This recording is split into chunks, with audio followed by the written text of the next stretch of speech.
So, when it comes down to the name Yahweh, we have to understand that Yahweh is a compound word. And this compound word, it has two words that mean two different things put together to mean the God of the Bible, right? And this is just a hypothesis because if you decide to actually go on etymology, right, as a matter of fact, we can do it right here. When you look at Yahweh in etymology, you tend to get an 1869 hypothetical reconstruction of the Tetragrammaton YHWH, right? It's a hypothesized version of YHWH. Okay, so when they're telling you that the name of the God in the Bible is Yahweh, they're just guessing. Okay, they don't know, which is the reason why you shouldn't take Yahweh as the original name for the God in the Bible. Now, when you are talking about the imperfective Hebrew word Hawa, Hawa goes back to a feminine word, which means to be or to breathe, right? But Hawa the is not the name for God. It's the name for Eve. Okay. And we could take a look at the word Hawa in a second. But when you're talking about the earlier form of Heya, meaning was, that's not how you spell Heya. Okay. And Heya is not how you pronounce God's name. All right.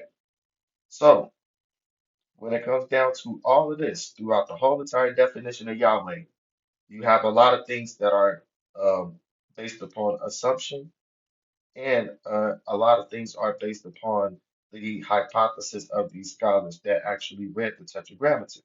So when you go back out and you decide to use Yahweh as a compound word, you tend to get Yah and Way.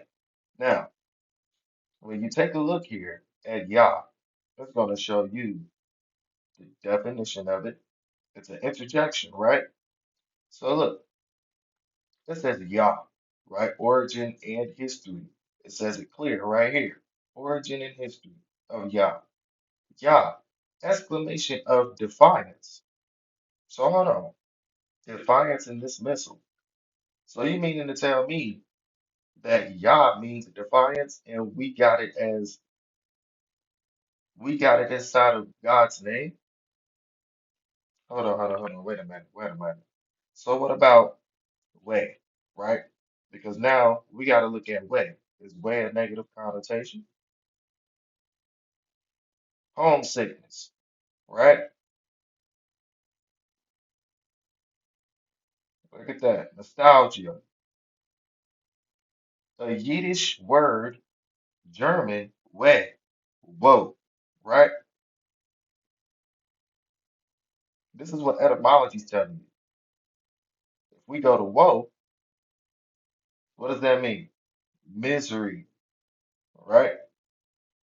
Trouble, grief, wretchedness.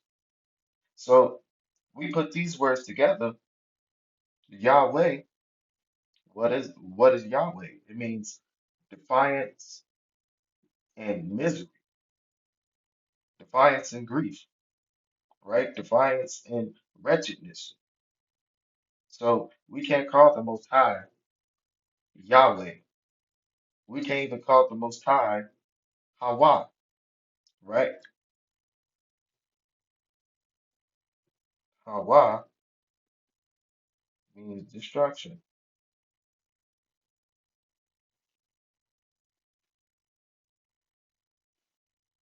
Look at that.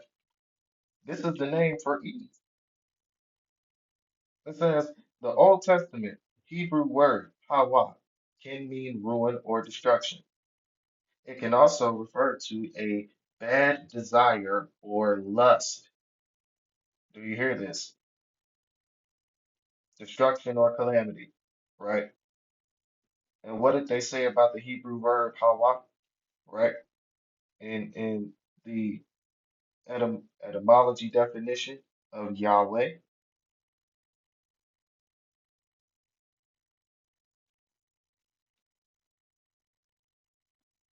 Hebrew verb Hawa. earlier form of hey ya. Now watch this, right? You see the suffix of ya in hey ya. This is the reason why this is incorrect. Now, if you decide to go to the Blue Letter Bible,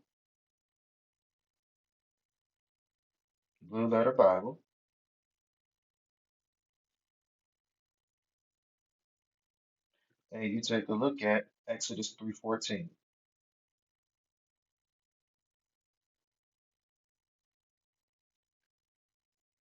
and then you go Strong's Concordance, go back to Exodus 3:14, and then you go to the Strong's Concordance of H 1961.